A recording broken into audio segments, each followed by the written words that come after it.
question. If you're just joining, I'll recap this. They're doing work on the building, so all of the fun pieces of this stream, the music, the graphics, all of that, just canceled it and locked myself into a closet-ish. It's kind of a closet. To just do this as quietly as possible, but you're going to hear drilling, and thank you for putting up with it. So yeah, okay, you're joining this live stream today because we're talking about Rebel Without a Crew, a book written by Robert Rodriguez, who, if you are a fan of his at all, then you know him for the Mexico trilogy, which is the movie he's talking about in making in this, El Mariachi, along with, what is it, Once Upon a Time in Mexico and Desperado. The book is about how Rodriguez went about making his first feature-length film for about $7,000, and then he went and he sold that film to Columbia for what's estimated to be about $1 million, and then potentially made about $750,000 off of the box office from it, which it went on to do about $7,000 film, about over $2 million in the box office. And when you adjust that for inflation, because, you know, we live in an inflationary period, it's about $5.5 million. So he would have basically taken about $15,000 film and sold it for about $5.5 million. So I'm going to read off some notes here just to make sure that we keep this thing moving. So Robert Rodriguez, he was 23 and had actually been initially rejected from film school at the University of Texas, Austin. He actually ended up going and making a short film in order to justify entry, and he was able to get it. 22, 23, he's basically wrapping up film school, or he's headed into the summer, and he's like, I would love to go in the summer, and instead of doing what everyone else does during his summer break and go relax, I would love to make a feature-length film. And he signs up for you couldn't make like a drug study that basically puts him in this lab with these other groups of men for 30 days, where he has very control regimented environment, and he earns $3,000 from that. And while he's in there, he writes this script. It was just supposed to be this like cool summer project that allowed him to, like, you know, write and create this of it this morning, just to like make some notes for this. And there was a chapter that's literally called "I Was a Human Lab Rat," and that chapter lasts 28 pages. No, not 18 pages. And it's just like all of this little chapter of the book is what enabled him to do this rest of the book. Talk about a catalyst. But yeah, he enrolls in a drug study, and it enables him to basically make this. He gets about $3,000 from the study, and he uses that to make his first feature film. He shot it on 16 millimeter film using an old RE camera. He didn't record audio because the camera was so loud. He just basically went back and recorded, like they would do a take, and then immediately he would over, which is just such like a perfect example of, you know, you find your creative hacks in order to make a quality project. He casted entirely friends and acquaintances. He made $3,000 from the study. He spent about $2,000 on the film stock, and the rest was on food, props, travel gear, and editing. Got picked up by Columbia, which did some. So to clarify, one of the things in this story that he talks about a couple of times is everyone that he would talk to in the industry would be like, "There's no way you made this movie for $7,000. Like, just the film alone would be that much more expensive." But he basically shot this in 16 millimeter, had it converted to videotape, and then he edited using those videotapes, and that in itself cut, you know, $10, $20, $30,000 from the filmmaking process. So he had kind of this intention of going straight to video, and all he needed for that was in theory a videotape that somebody could then copy. So he does this, and it saves a lot of money. It could be that we could tell this story as a $50,000 film that he then sold for $1 million to Columbia. But it's estimated that that Columbia paid him about $1 million for the rights to the film, and that they then did their own post-production, which he does talk about in here. He was very involved in the post-production process. His whole thing is do it yourself, and that will make you a better filmmaker. But it's estimated that Columbia spent about $200,000 on that. Now, the film El Mariachi became a trilogy. So part of why Columbia wanted him was that they wanted him to make other movies. His initial intention was to go to Mexico, film this movie for very cheap, go sell it for relatively cheap to a direct-to-video provider that just makes these low-budget films for like the Mexican market. And he just was like, I could basically spit out, 2 more of these. I already have ideas for them. But, this is a much higher quality for a much lower budget than what most of these call them manufacturers, these people that were already making these low budget films for the market. Those budgets were much higher than what he made his for. But he was able to do it cheaper and at a much higher quality, which is kind of why his film stood out to companies like Columbia when he went to go sell it. So it went on. He did. So this released in 1991, 1992, maybe 1993. And then he went on to make the sequel, Desperado, in 1995. It had a $7 million budget, and then went on to sell $58 million at the box office. He had added, I imagine, of that $7 million, which, from 7,000 to 7 million, that's a pretty sizable jump. Hayek, Steve Buscemi, Cheech, and even Quentin Tarantino. So you have to assume that most of that $7 million went to the cast in the first place. Then the trequel, the third movie in the series, Once Upon a Time in Mexico, which is actually when he was on my radar, because I remember hearing about that movie as a kid and then watching it when it came out, was a $29 million budget, which did almost $100 million at the box office. And then the same cast, but then he added Johnny Depp, Mickey Rourke, Eva Mendes, Danny Trejo, who turns out to actually be his second cousin, Enrique Iglesias, and Willem Dafoe. And that came out in 2003. So, this one $7,000 film that he made in Mexico with the intent to just sell to a low budget direct to VHS distributor turned out to be this huge thing. So then he goes on and he writes this book, Rebel Without a Crew. And the book itself is basically just these, let me show you how short these can be. These excerpts from his journal that he was keeping at the time. Everybody see that? Yeah. Excerpts from his journal that he was keeping at the time, it's a fascinating way to tell the story, and it kind of makes me want to journal. But he basically he's basically like going through his journal and telling all of these. It starts with, okay, so he kind of has the town that's making like water for chocolate, Alfonso Arau, and Thursday, March 14th, 1991, a case full of weapons and gadgets called the Mariachi.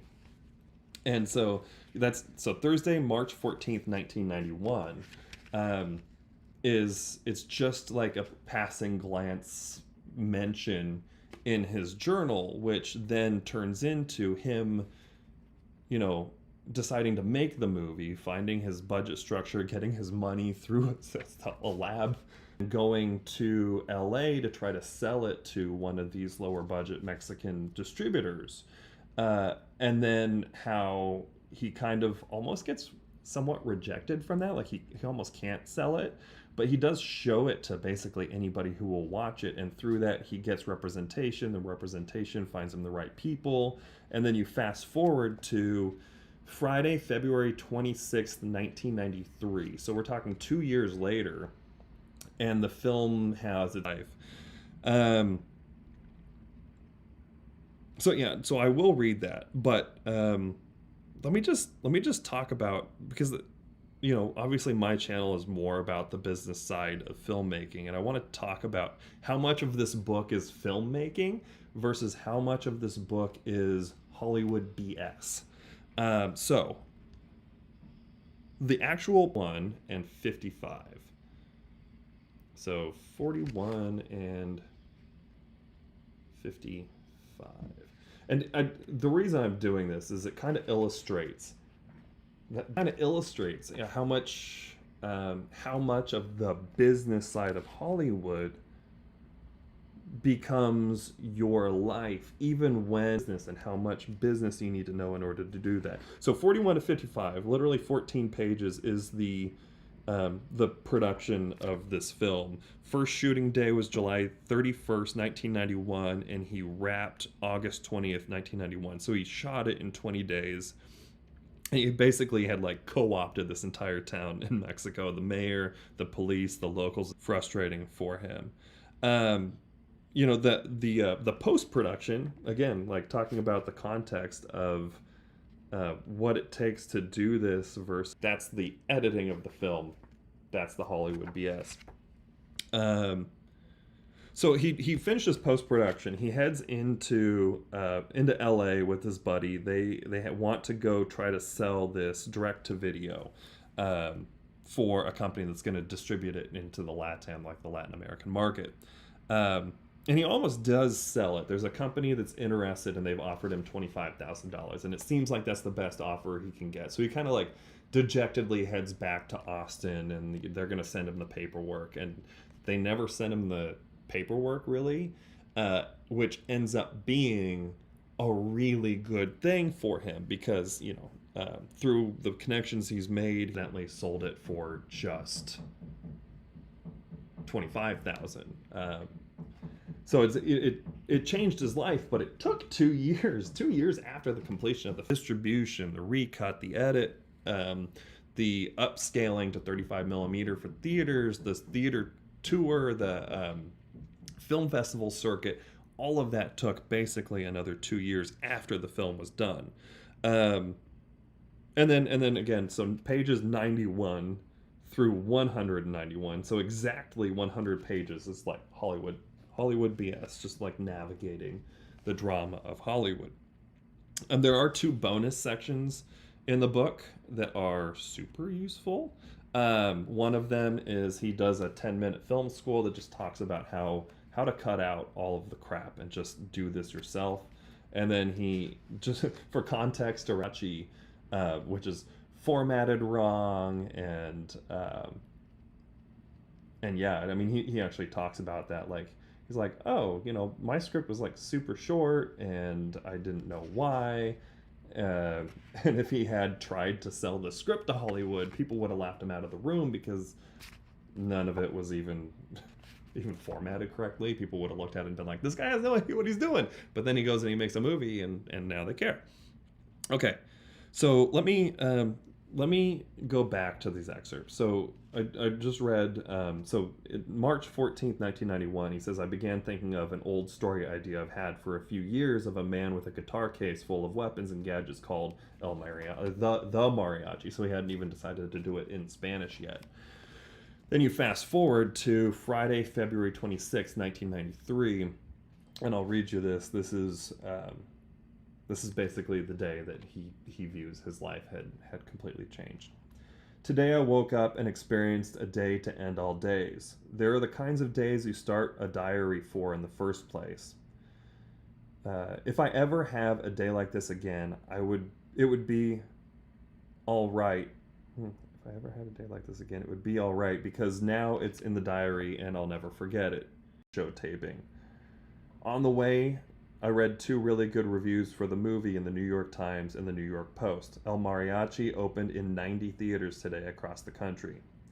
On the Today Show, I was interviewed by Bryant Gumbel, who had seen the movie earlier that week. Incredibly, he was very nice to me the whole time. By the end of the interview, he was smiling and was extremely congratulatory. After the interview, and we'll have to change the name to Late Show with David Letterman, I had a pre-interview with the producer, Lisa Freed from NBC's Dateline. They want to do a full 12-minute story on me on Dateline. The edits, like, let's just take this directly out of my diary. So there are typos through this whole thing, and you just kind of learn to be okay with it. As I ran around town doing a few other interviews, the World Trade Center blew up a few blocks away. Some terrorist attack, supposedly. Talk about timing. Again, this was the 1993 World Trade Center bombing, not the 2000s. World News Tonight with Peter Jennings aired, and I saw the story they put together for the ending piece of the show, the Person of the Week segment. It came out incredible. I can't believe they had put all that together in a day and a half. It had clips of my home movies, interviews, shots of the research hospital in Austin where I was a human lab rat, all sorts. A couple of older guys, autograph collectors, staking out the lobby saying, "Mr. Rodriguez, Mr. Rodriguez." So I signed their autograph books. One of them had a photo of me. I don't know where the hell he got it. I don't even have photos of me. Up at the Letterman show, Daniel Kellison showed me to the dressing room and gave us souvenir late-night baseball caps and shirts. My sisters Angela and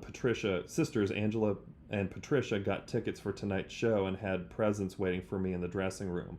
I went to the green room and met Martin Short and Tom Jones.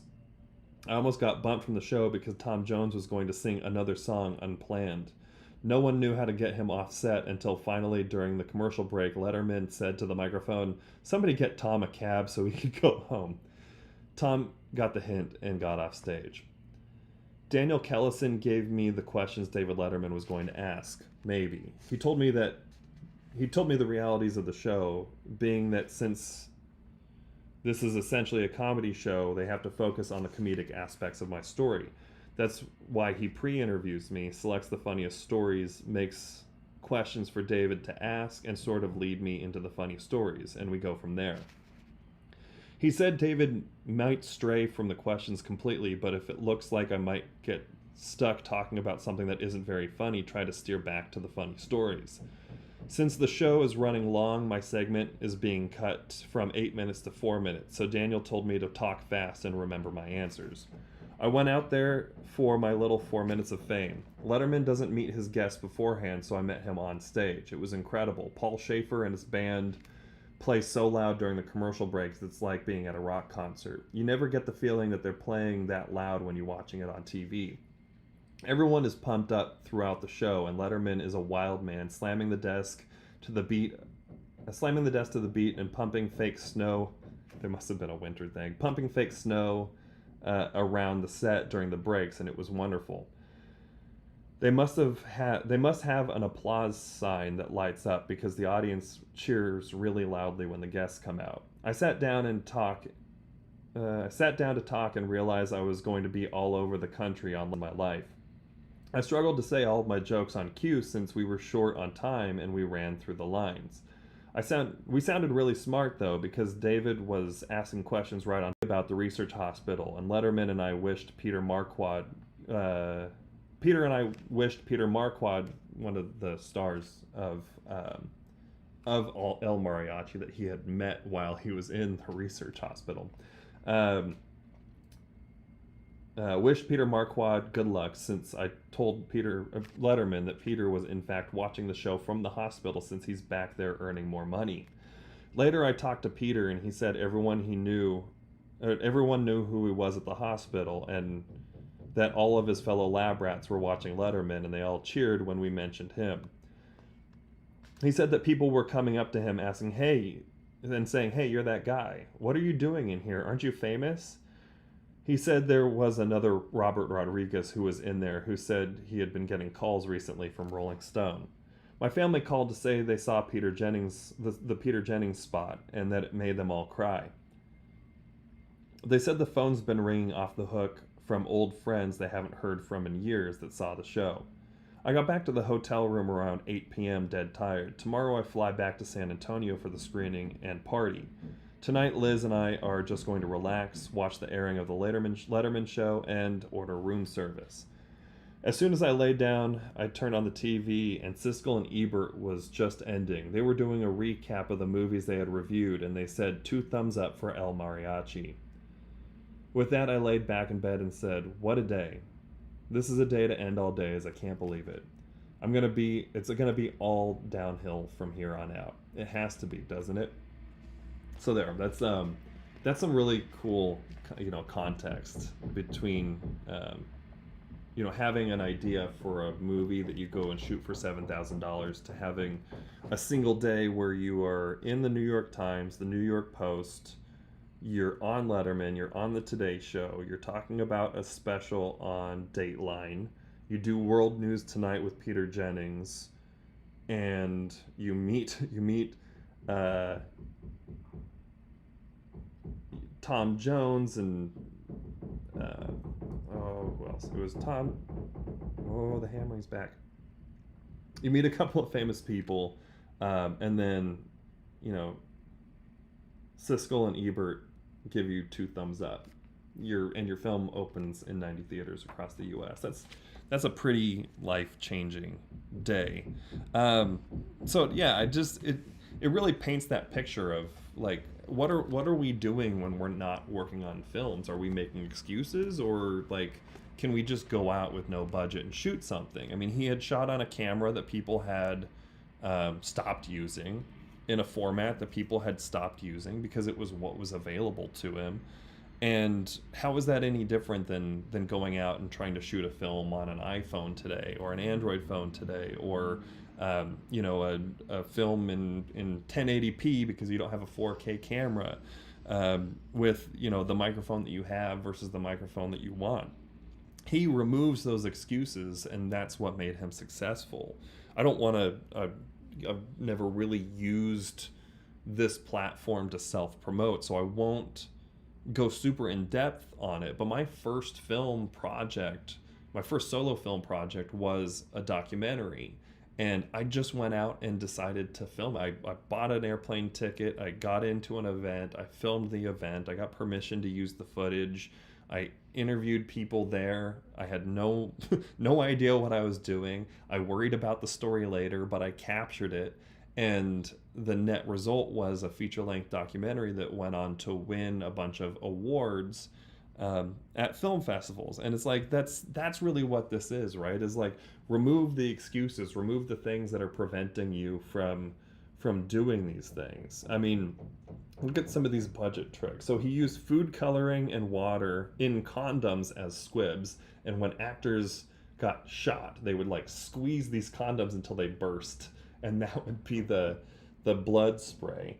They did use real guns, but they borrowed them from the mayor and the police in the town in Mexico, and they would fire blanks one at a time and then had to supercut them so that it looked like it was rapid fire. Actors had to pantomime recoil on the guns because the blanks didn't have the same recoil, and then they had to add the sound of the firing in post. Again, he recorded the audio after the fact and did it on a tape recorder that he then matched up to the language in the film. He deferred the cost of scaling up from the 16 millimeter to the 35 millimeter. He avoided editing on film, which was a huge cost back then that we don't even have to worry about now, by editing it using basically 2 VCRs, recording back and forth between the 2 of them on VHS. And then he did it himself. He bucked the inflationary model of Hollywood. Even when Columbia went and bought rights to his film, he really was involved in doing it himself. He worked around union laws to edit himself. He got a quote for something like subtitles since it was filmed in Spanish, and the quote was like ridiculous, and it was going to take a long time. He was like, I could do this myself in a weekend. So he did it himself in a weekend. Same with redubbing the audio, same with up-resing, same with the color issue, color and stuff.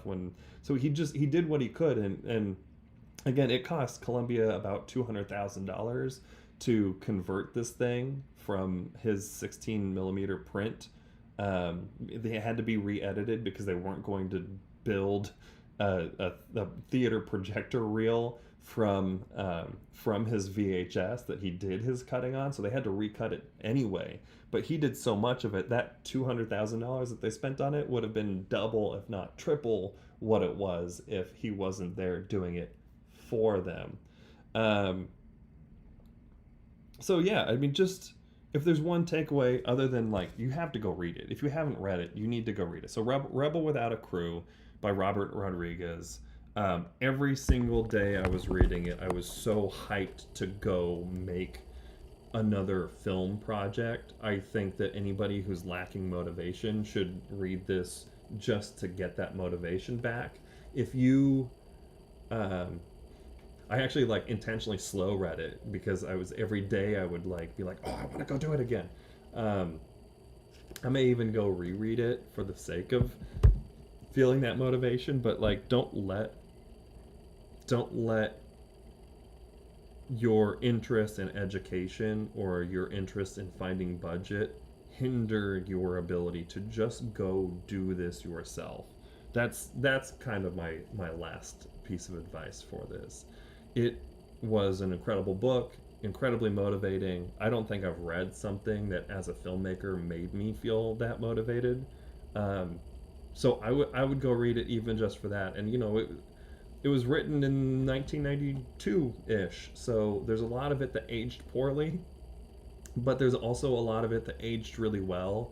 If anything, his lack of reliance on gear just becomes that much more doable from my perspective, because he's working on in this transition phase between between film and VHS, and he's using VHS, and that's like the weird thing that nobody does, but he does it anyway. And it's like, again, he's in this transitional phase, but he had to spend 2,000 of his $7,000 budget just in developing the film that he shot on. We don't have those barriers anymore, right? You just pop the SD card out or the CF Express card out of your camera, or you airdrop it from your phone to your camera, and you can edit. We don't have those barriers anymore. And if you already have we don't have those barriers anymore. And so even just reading this and thinking like, okay, yeah, all the technology is out of date. Well, the technology almost doesn't even matter. You can get free editing software that's better than the tools that he was forced to use. So yeah, I would go read it. That's my recommendation.